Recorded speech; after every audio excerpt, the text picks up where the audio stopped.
오늘 본문의 말씀을 가지고 기쁨의 소식이라는 제목으로 함께 말씀 나누도록 하겠습니다. 먼저 짧은 영상을 하나 준비했는데요. 영상 잠깐 보시고 말씀 듣는 시간 갖도록 하겠습니다.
어떤 성탄이 되어야 할까요?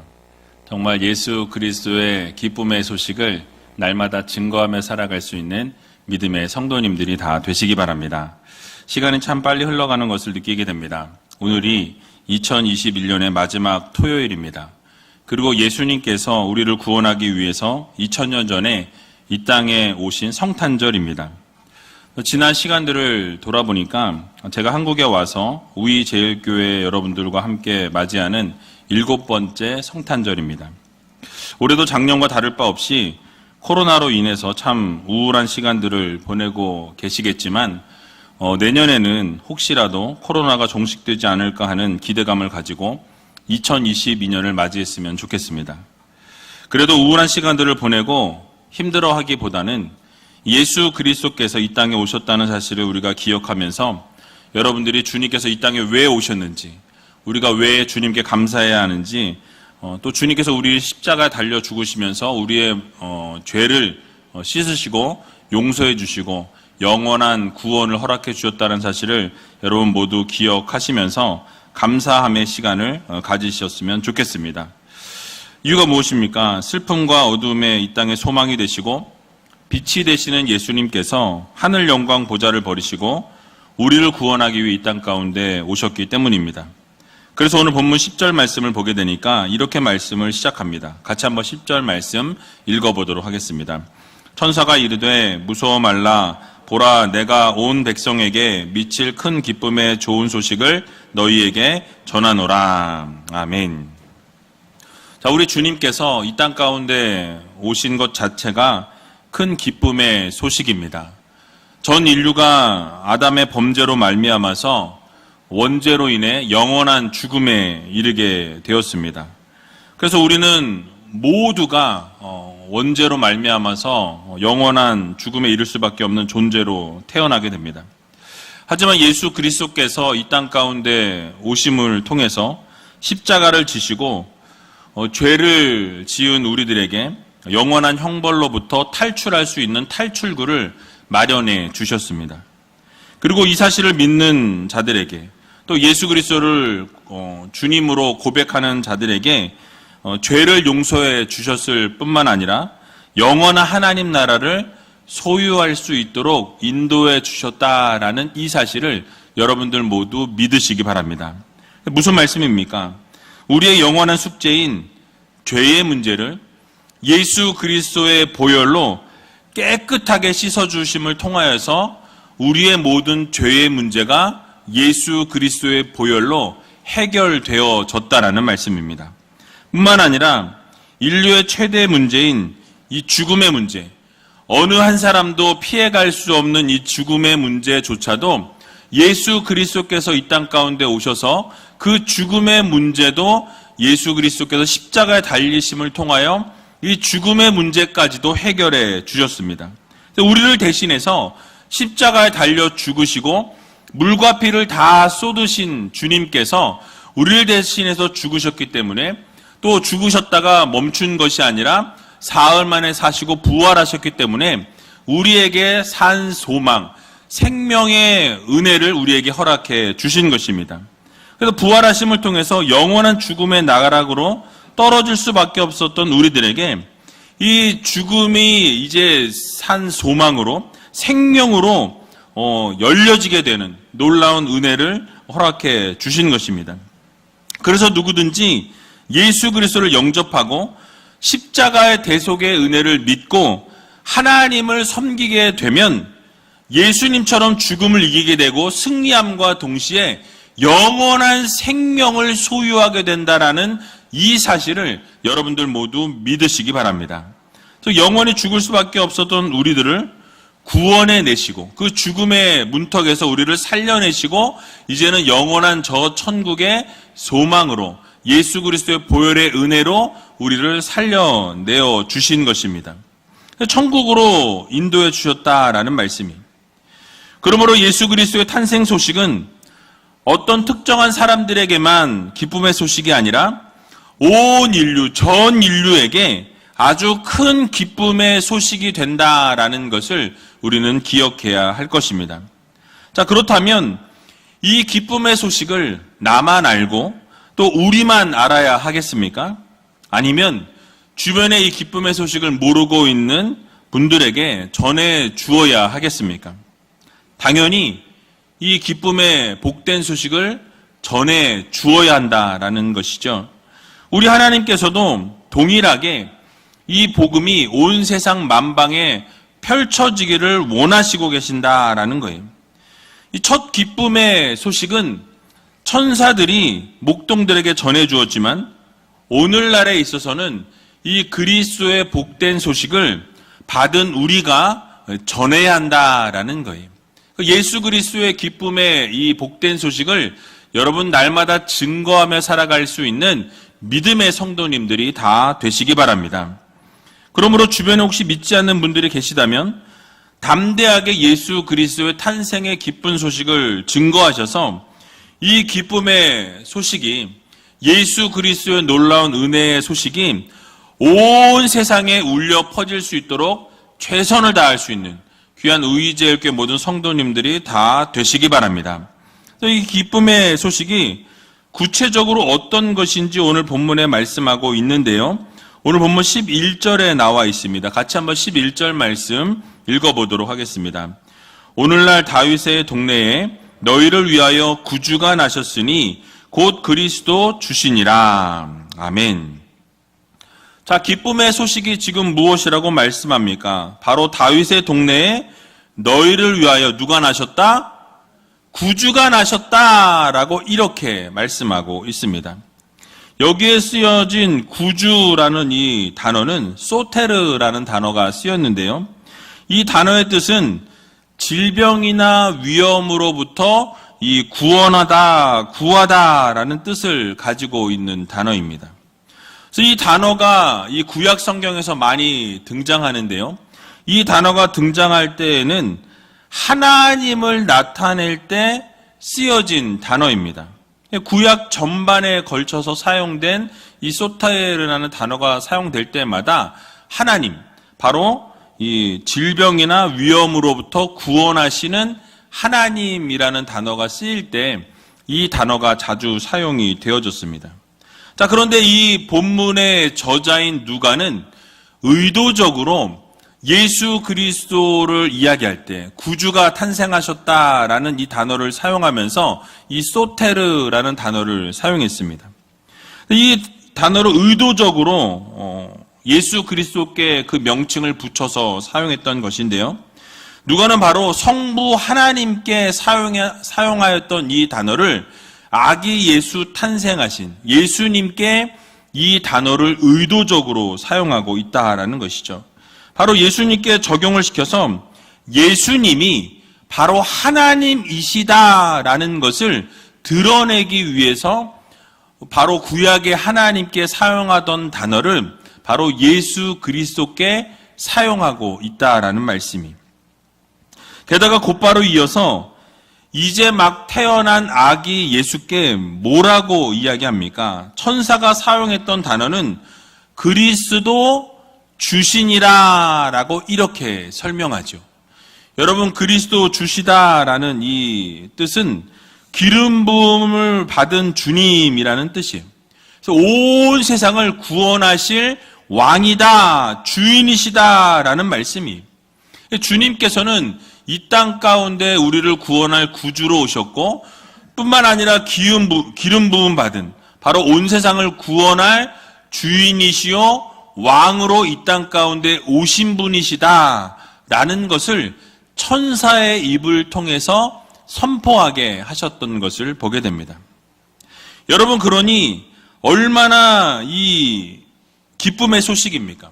바로 구약에서 늘 말했던, 구약의 많은 이 선지자들과 많은 예언자들이 말했던 그 메시아가 바로 주님을 이야기하죠. 그 주님이 바로 오셨다라는 것을 천사가 선포하고 있는 것입니다. 기쁨의 소식이 아닐 수 없는 거예요. 그렇게 기다리고 기다렸던 메시아가, 자신들을 구원해 줄 메시아가 바로 이 땅 가운데 오시게 되었으니 얼마나 기쁨의 소식이었겠습니까? 그래서 예수님께서 베들레헴에서 탄생하실 그때에 소식을 들었던 많은 사람들이 기뻐하였다라고 성경은 말씀합니다. 오늘을 살아가는 우리들에게도 예수님이 이 땅 가운데 오셨다라는 것은 상당한 기쁨의 소식이 됩니다. 왜냐하면 예수 그리스도께서 이 땅 가운데 오셔서 우리들에게 참된 평화를 허락해 주셨을 뿐만 아니라 우리를 화목해 하시기 위해서, 화해시키기 위해서 오셨기 때문이라고 성경은 말씀하죠. 그래서 요한 1서 2장 2절의 말씀을 보게 되니까 이렇게 말씀합니다. 같이 한번 읽어보도록 하겠습니다. 저는 우리 죄를 위한 화목 제물이니 우리를 위할 뿐 아니요 온 세상의 죄를 위하심이라. 아멘. 또 이어서 요한 1서 4장 10절에 보면 이렇게 동일하게 말씀합니다. 같이 또 읽어보겠습니다. 사랑은 여기 있으니 우리가 하나님을 사랑한 것이 아니요 오직 하나님이 우리를 사랑하사 우리 죄를 위하여 화목제로 그 아들을 보내셨음이니라. 아멘. 여러분, 이 세상이 전쟁과 다툼이 들끓고 있습니다. 아주 어지럽게 이 분쟁이 일어나고 있는 것을 보게 되죠. 또 요즘은 코로나로 인해서 서로가 서로를 의심하게 되고 낙인을 찍어버리는 시대를 우리가 살아가고 있습니다. 누구나 걸릴 수 있는 이 바이러스인데 그럼에도 불구하고 그 바이러스에 걸리게 되면 이상한 사람으로 낙인을 찍어버리는 것, 주홍 글씨를 새기게 됩니다. 소외시켜버리는 그런 분위기를 연출하고 있어요. 그리고 백신을 맞지 않으면 함께 식사도 할 수 없는 분위기를 만들어내고 있습니다. 그래서 서로가 서로를 미워하게 만들고 화해가 아닌, 사랑이 아닌 미움으로 갈라지는 그런 사회를 지금 만들어 가고 있습니다. 그러나 우리 주님께서 이 땅 가운데 오신 목적이 무엇입니까? 서로 이렇게 갈라지고 미워하는 것들을 회복시키시기 위해서, 화해시키기 위해서, 하나 되게 하기 위해서 우리 주님께서 이 땅 가운데 오셨다라는 말씀이에요.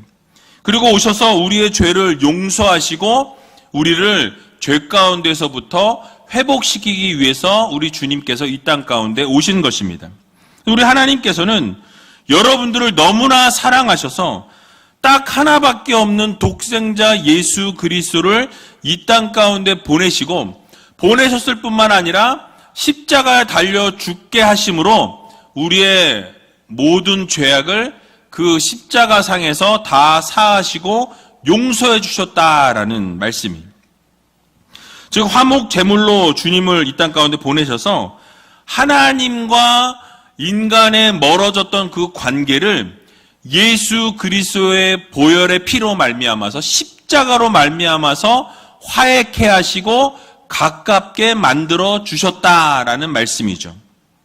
그래서 결국 하나님께서 예수 그리스도를 통해 회복하게 하시고 화목하게 하시기 위해 예수 그리스도를 낮고 천한 이 땅 가운데 보내셨다라는 말씀입니다.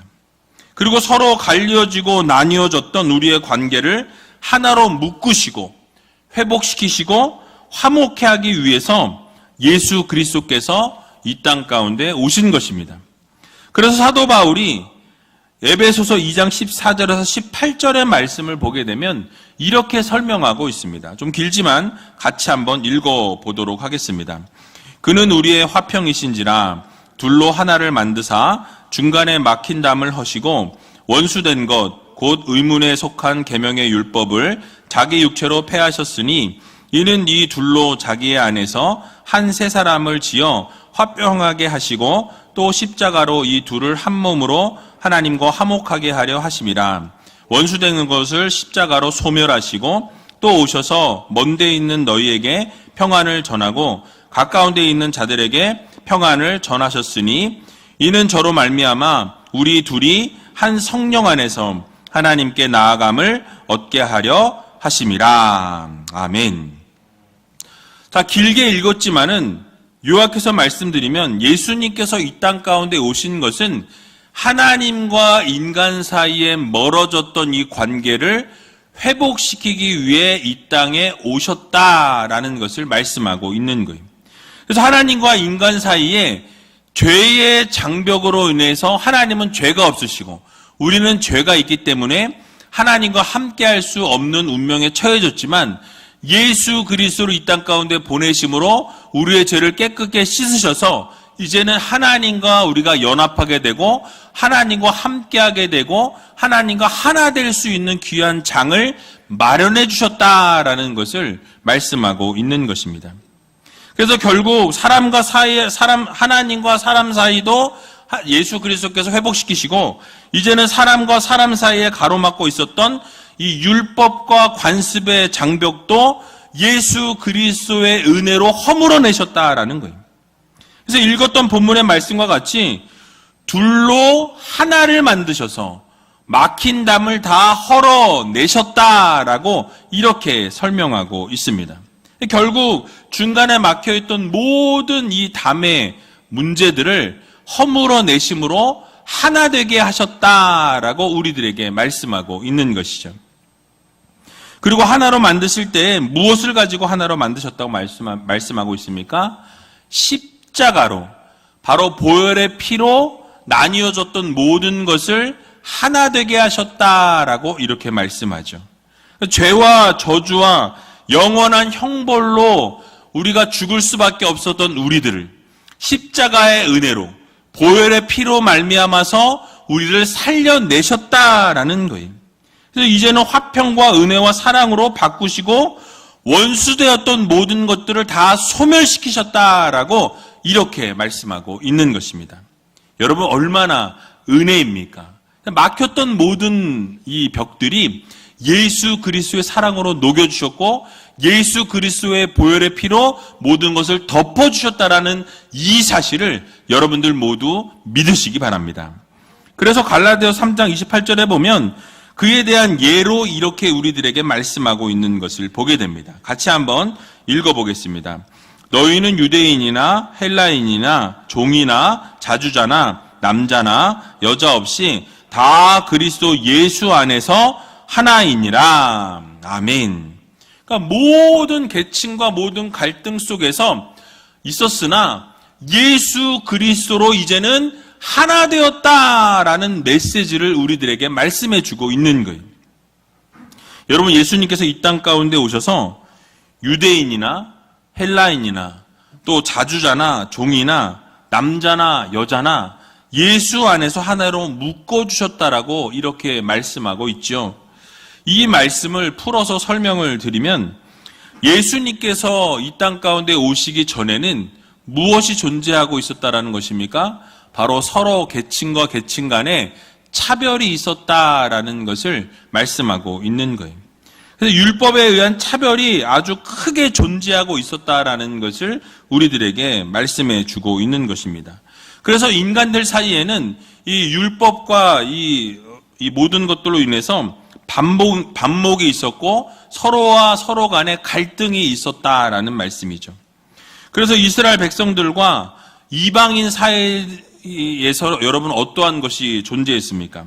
누구도 허물 수 없는 벽이 존재했던 것을 우리는 성경을 통해서 보게 되죠. 이스라엘 백성들은 하나님으로부터 선택을 받은 선민의식이 있었어요. 우리만 하나님으로부터 선택을 받았다라고 생각했고 우리만 하나님의 백성이다라는 선민의식을 가지고 있었습니다. 근데 그런 사람들이 이방인들, 다른 민족들을 볼 때 어떠한 시각과 어떤 마음으로 그들을 바라보았겠습니까?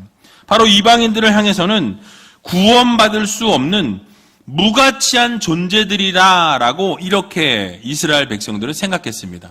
심지어는 이 이방인들은 지옥의 불쏘시개로 태어났다라고 말할 만큼 그렇게 그들의 사상 가운데는 이방인들을 경멸했고 이방인들을 저주했다라는 사실이. 또한 남자와 여자 사이는 어땠습니까? 우리나라가 남녀가 유별했던 것처럼 차별이 있었던 것처럼 엄청난 차별이 이스라엘 가운데에서도 존재했다라는 거예요. 게다가 종과 자주자 사이에도 엄격한 차별이 존재했습니다. 종은 한 인격체로서 받아들여졌던 것이 아니라 주인에게 속해 있는 소유물이었습니다. 물건의 하나였어요. 그래서 소유물로 인정이 되었고 그래서 팔고 팔리는, 그리고 종이 죽으라고 하면, 주인이 죽으라고 하면 죽을 수밖에 없는, 죽는 신용을 해야 하는 것이 바로 종의 역할이었습니다. 이렇게 엄청난 차별이 존재하는 상황 가운데서 화목과 화평이 과연 존재할 수 있었겠느냐라는 것이 불가능한 것입니다. 그들 사이에는 오직 멸시와 반목과 다툼과 갈등이 있을 수밖에 없는 그런 상황이었다라는 것이죠. 자, 그런데 예수 그리스도께서 이 땅에 오심을 통해서 그렇게 서로와 서로 간의 차별과 반목과 갈등이 있었던 모든 것들이 무너지게 되었다라고 이렇게 말씀하죠. 모든 벽이 예수 그리스도의 보혈의 능력과 은혜로 다 무너지게 되었다라고 말씀하죠. 여러분, 모든 사람들이 하나님의 사랑 안에서 동등한 한 형제와 한 자매로 서게 되었다라고 말씀하고 있는 것입니다. 여러분, 이 일은 어마어마한 혁명과도 같은 일이었습니다. 이스라엘 백성과 이방인이, 또 남자와 여자가, 또 주인과 종이 서로 반목과 도전의 대상이 아니라 사랑과 섬김의 대상으로 바뀌어졌다라는 거예요. 무엇을 통해? 예수 그리스도의 보혈의 능력을 통해, 예수 그리스도의 사랑과 은혜로 모든 것을 덮어주심으로 인하여서 서로 간에 막혀있던 모든 담들과 벽들이 다 무너지게 되었고 이제 모두가 하나 되는 놀라운 은혜와 능력이 나타나게 되었다라는 이 사실을 여러분들 모두 믿으시기 바랍니다. 그래서 모든 차별이 사라지게 되었고 화평과 평화가 예수 그리스도 안에서 넘치게 되었다라고 말씀하죠. 여러분, 여전히 차별이 존재하고 반목과 갈등이 존재하고 있지만 진정으로 예수를 믿고 예수 그리스도의 능력과 은혜가 넘치는 곳에는 화목과 화평함이 넘쳐나고 존재한다는 사실을 여러분 모두 기억하셔서 우리 우이제일교회 공동체만큼은 우리 안에서 이 반목과 차별이 존재하는 공동체가 아니라 서로가 서로를 섬기고 사랑하고 이해하고 감싸줄 수 있는, 그래서 화목과 화평이 넘쳐나는 귀한 우이제일교회 공동체 되시길 주님의 이름으로 간절히 축원드립니다. 마지막으로 오늘 본문 13절과 14절 말씀을 읽고 말씀을 마치도록 하겠습니다. 호련히 허다한 천군이 그 천사와 함께 있어 하나님을 찬송하여 가로되 지극히 높은 곳에서는 하나님께 영광이요 땅에서는 기뻐하심을 입은 사람들 중에 평화로다 하니라. 아멘. 자, 예수님께서 탄생하신 이 기쁨의 소식이 정말 기쁜 소식인 이유는 평화의 왕으로 주님께서 이 땅 가운데 오셨기 때문입니다.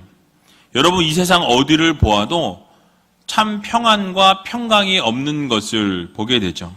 특히 요즘 같은 코로나 팬데믹 상황 속에서는 여러분 전 세계가 몸살을 앓고 있습니다.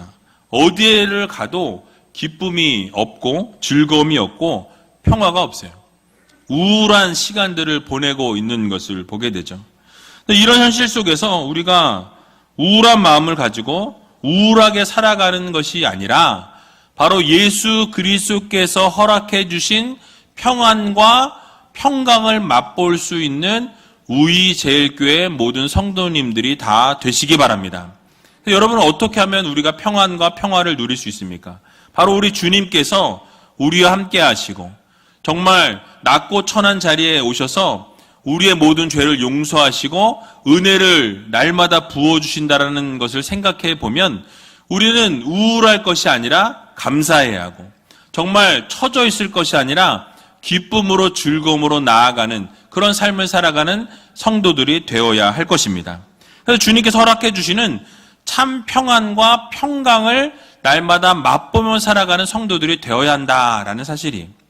그래서 요한복음 14장 27절의 말씀을 보게 되면 이렇게 말씀하는 것을 보게 됩니다. 같이 한번 읽어보도록 하겠습니다. 평안을 너희에게 끼치노니 곧 나의 평안을 너희에게 주노라. 내가 너희에게 주는 것은 세상이 주는 것 같지 아니하니라. 너희는 마음에 근심도 말고 두려워하지도 말라. 아멘. 여러분, 우리가 우울한 가운데 있고 두려움 가운데 있고 근심 가운데 있지만 우리가 기억해야 될 것은 무엇입니까? 바로 예수 그리스도께서 날마다 우리에게 평화를 주시고 평강을 주시고 은혜를 주신다라는 것을 기억하면 우리가 우울할 것이 아니요 근심할 것이 아니라 날마다 은혜 주시고 평강 주시고 평화 주시는 예수 그리스도가 계시다라는 이 사실을 여러분 마음 깊이 새기시기 바랍니다. 그 평화는 세상이 주는 평안과 같지 않다라고 말씀하죠. 그래서 우리가 마음 가운데 근심도 없고 두려움도 없고 날마다 주님이 주시는 참 평안과 평강을 누릴 수 있는 여러분들이 다 되시기 바랍니다. 그래서 오늘 본문 14절에서도 아기 예수께서 오시는 것을 선포하면서 이 세상에 참 평화로 이 땅 가운데 오셨다라고 이렇게 선포하는 것을 보게 되죠. 사실 예수님께서 이 땅 가운데 오실 때에 세상 왕들처럼 멋진 곳에서 나실 수도 있었고 세상의 모든 권세와 권력을 가지고 태어나실 수도 있었습니다. 물론 유대인들이 원하는 정치적인 메시아로 이 땅 가운데 오시려고 마음만 먹으면 얼마든지 예수 그리스도께서 하나님이시기 때문에 모든 것이 가능했다라는 것이죠. 하지만 예수님께서는 그렇게 오지 않으셨습니다. 가장 낮고 천한 말구유에서 태어나셨다라는 거예요. 그리고 평생을 겸손하게 사셨고 겸손의 자리를 벗어난 적이 없으셨습니다. 날마다 낮은 자리에서 섬기셨던 것을 우리는 성경을 통해서 보게 되는 것이죠. 결국은 오신 목적대로 이 세상 오셔서 모든 죄악을 담당하시고 십자가에서 우리를 위해 물과 피를 다 쏟으시고 생명을 우리에게 내어주셨습니다. 여러분, 이유가 무엇이었습니까? 바로 우리를 사랑하셨기 때문입니다. 여러분들을 구원하기 위해서, 또 평화를 주시기 위해서, 생명을 던지기 위해서 이 땅 가운데 오신 주님을 오늘 이 시간 마음 깊이 새기시기 바랍니다. 그래서 이사야 53장 5절에서 6절에 보면 이렇게 말씀하죠. 같이 한번 읽어보도록 하겠습니다. 그가 찔림은 우리의 허물을 인함이요 그가 상함은 우리의 죄악을 인함이라. 그가 징계를 받음으로 우리가 평화를 누리고 그가 채찍에 맞음으로 우리가 나음을 입었도다. 우리는 다 양 같아서 그릇 행하여 각기 제 길로 갔거늘 여호와께서는 우리 무리의 죄악을 그에게 담당시키셨도다. 아멘. 여러분, 무엇을 말씀합니까? 결국 우리 모두는 예수 그리스도께서 찔림을 당하시고 상함을 받으시고 맞으시고 징계 받으심을 통해서 우리에게 나음이 있게 되었고 우리에게 진정한 평화가 있게 되었고 진정한 회복이 있게 되었다는 사실을 여러분들 모두 믿으시기 바랍니다. 언제나 주님의 그 사랑에 감사하면서 예수 그리스도의 탄생을 축하하고 기리며 우리에게 평화 주시기 원하시는 주님의 사랑을 날마다 누리시고 이 예수 그리스도의 탄생의 기쁨의 소식을 날마다 증거하며 살아갈 수 있는 귀한 우이 제일교회 모든 성도님들이 다 되시길 주님의 이름으로 간절히 축원드립니다.